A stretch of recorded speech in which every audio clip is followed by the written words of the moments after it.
gave you this piece that would have never come if you had just been quiet and not told anyone about your story. We really want to share how personal development has changed our lives. Welcome to Hoy and Tomorrow. I'm your host, Veronica Estrada. And I'm Maribel Serrano. And today we are talking about owning our story.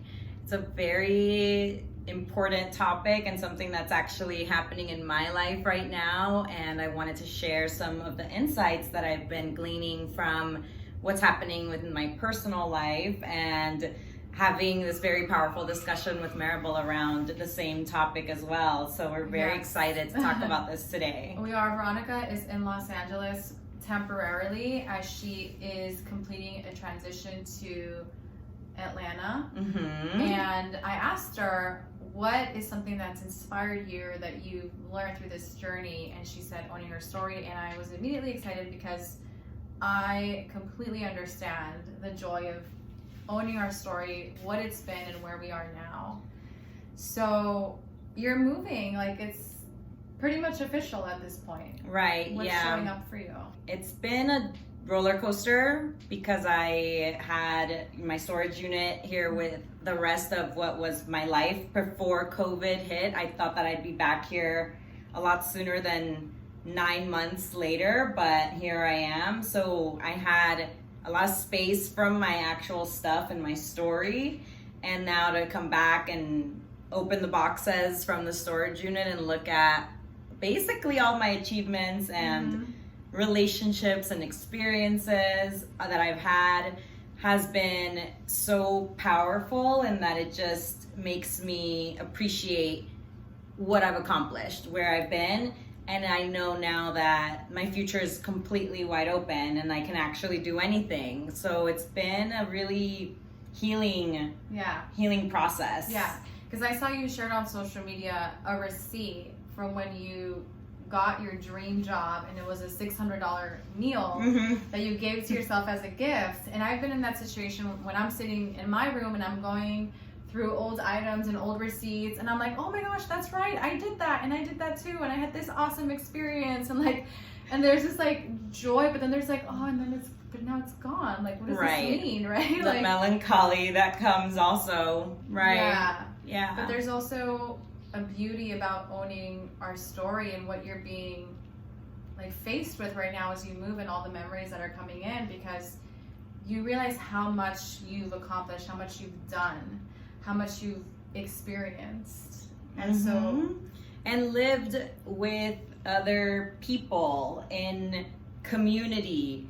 You know, I see we shared recently an old picture of us at a meeting, at a board meeting, and like 10 years ago or something. Yeah, and I just remember being, you know, at the table or having these discussions, and I remember most of the things are actually with other people. Right? Experiences that we shared, experiences where we went to eat somewhere together, or we went to New York together, or we did, you know, with my ex-fiance, looking at all our travels. We went all over the world, and it's just beautiful, and it's sad, but I did that. Yes. Like, we did that. We had an awesome life. Yes. Oh. It's so beautiful because owning your story and realizing, like, look at this life that I lived, look at how much I accomplished, look at, you know, and it kind of goes hand in hand with our episode of being enough, and sometimes thinking that there's always more to experience. Right. But what's left when we go through these memories is pride, and it's joy. And one thing that I mentioned is the realization that the best is yet to come.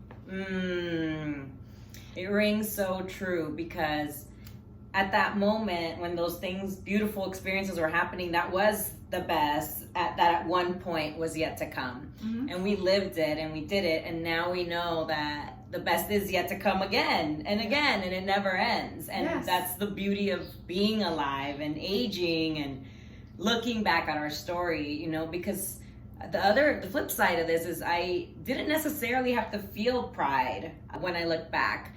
There were definitely negative things I could have focused on. There were definitely things that I could have said, man, I was making so much money. I can't believe I didn't save, or I didn't do that or this, and being mad at myself, right? Like, certainly those thoughts crossed my mind, but more than anything, in knowing that I am enough and knowing that was what I wanted to do at that time, it made it okay. Like, it made everything okay. But this is all to say that you have a choice in how you feel.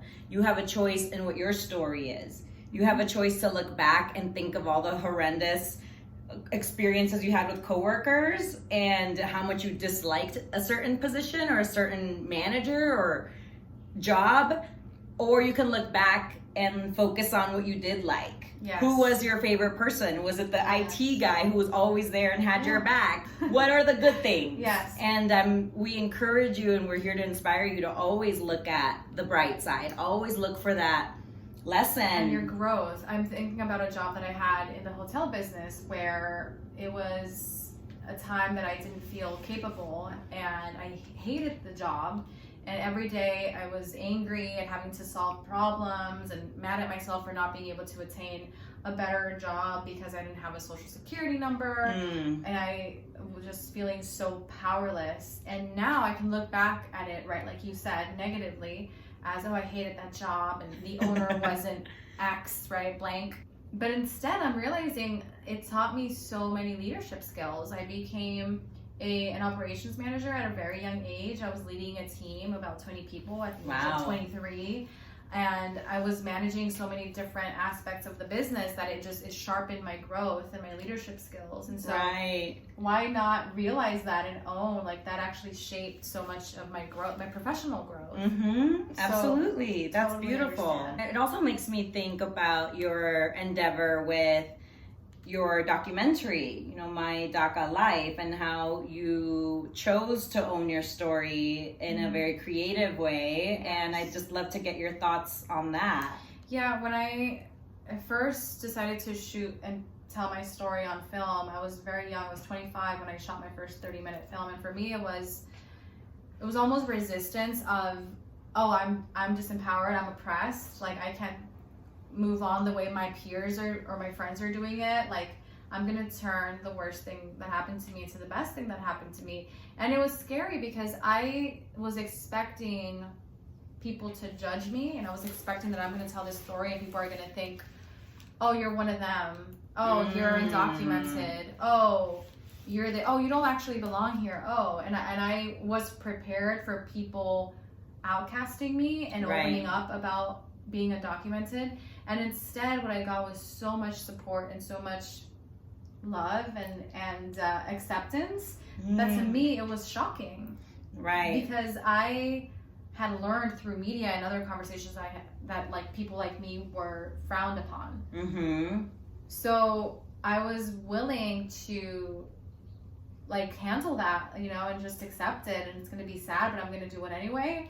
And it was actually in my owning my story and sharing my story and being vulnerable that eventually led to me getting my green card. If I had not picked up the phone and called my friend in tears, crying, telling her that I'm giving up and how much this has hurt me, I would have never seen the pathway to the attorney she connected me to that eventually helped me see the pathway for myself. And so that's the beauty of owning your story and the power of owning your story. Exactly. And I think it's important to notice that it was a dark time. It was a very low moment for you, right? And very vulnerable moment. That reminds me of the Rumi quote where he says, what hurts you blesses you. And you chose to share your pain, and in that sharing of the pain and the sharing of the darkness and the darkest hours, when we share it with someone else, it makes it easier for us to handle. And for you, a few years later, or many years later, it eased so much of that pain. It, like, completely took it off and gave you this peace that would have never come if you had just been quiet and not told anyone about your story. And all of that is the important part, because life will always have the dark moments. When we have those dark times, when things don't go our way, turning it into the best thing that could have happened to us is the answer. Always asking, what can I learn from this? How can I grow from this? Is there a lesson here? Is this working out in my favor in a way that I don't see yet? Like we talked about in the Ruth Bader Ginsburg episode, where she turned something a block in her career into something that was epic and life-changing for so many of us in this country. Yes, every dark moment and every obstacle is an opportunity for a blessing. So let's remember that. Definitely. Always ask, what can I learn? How can I grow from this? And remember to paint your story with a positive light. Look at your life and know that you've overcome a lot and that you have excellent coping skills. And give yourself the credit that you deserve and the acknowledgement that you deserve, because once you're able to give it to yourself and know that it's not an expectation to have of a parent or of a friend or a sibling or a mentor, society, or it'll start showing up for you in magical ways once you authentically give it to yourself. Right. Remember, you are enough. Own your story and stay positive. Yes, thank you so much for tuning in. Remember to support Hoy and Tomorrow on all social media platforms. And tune into the next episode. Yes.